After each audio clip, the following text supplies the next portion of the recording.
Ce matin en Turquie et l'Ukraine a tenu sa parole.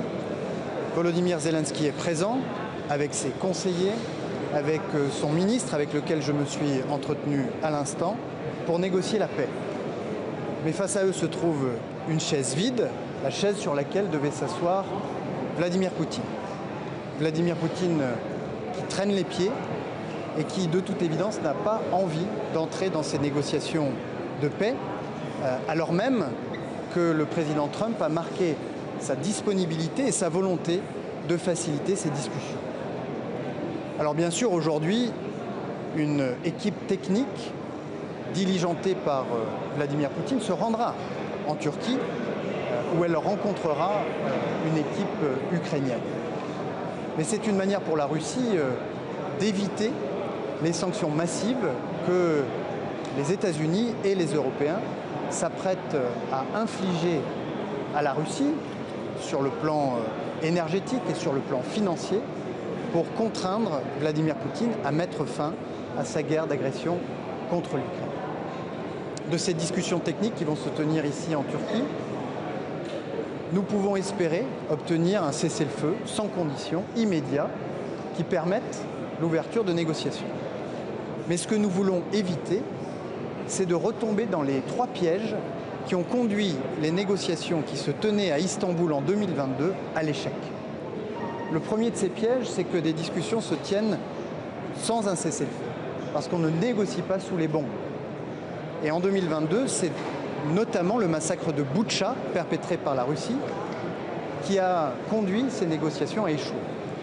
Le deuxième des pièges, c'est de vouloir imposer à l'Ukraine une démilitarisation, c'est-à-dire de priver l'Ukraine par avance des garanties de sécurité qui permettraient à la paix d'être véritablement durable.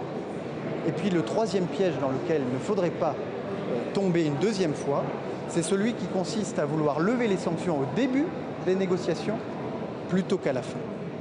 Et donc nous, les Européens, nous voulons accompagner l'Ukraine dans ces négociations de paix, puisque nous voulons la paix, mais nous nous préparons aussi, avec des sanctions qui seraient massives, à contraindre Vladimir Poutine à initier ces négociations de paix s'il continuait à les esquiver. We are today in Turkey, where Ukraine has held its words. President Zelensky is present with its counselors, with his minister, with whom I met a few minutes ago. But in the face of Ukraine, there is an empty chair. The chair that was awaiting Vladimir Putin, despite of the fact that President Trump has expressed its availability, its willingness to facilitate discussions between Ukraine and Russia. Of course, there will be a technical team sent by Vladimir Putin to discuss with the Ukrainian team today in Turkey. Because, of course, Russia is willing to avoid the massive sanctions on oil, on the financial sector, that the US and that Europeans are preparing in the instance where Russia would keep refusing to cease fire. But the best we can hope for in these technical discussions is indeed a ceasefire, an immediate, unconditional ceasefire that would allow for proper peace negotiation. And what we want to avoid at all costs from those discussions that are going to start in Istanbul is for us collectively to fall in the three traps that led the previous discussions 3 years ago to failure. The first trap is to discuss or to hold talks while bombs are falling on Ukraine. Because last time, the Bucha massacre that happened during those negotiations led to their failure.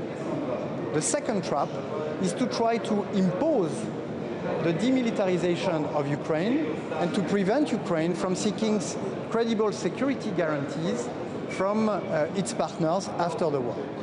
This would lead those discussions to failure because there can be no lasting peace without credible security guarantees.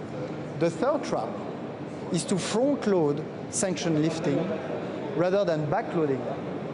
This again led to the failure of the Istanbul negotiation 3 years ago. As far as we're concerned, Europeans are united. They demonstrated it last weekend in Kyiv. We're supporting Ukrainian efforts to enter those peace negotiations, and we're preparing for massive sanctions on oil and financial sector in the instance where Vladimir Putin would keep avoiding such discussions. Thank you very much.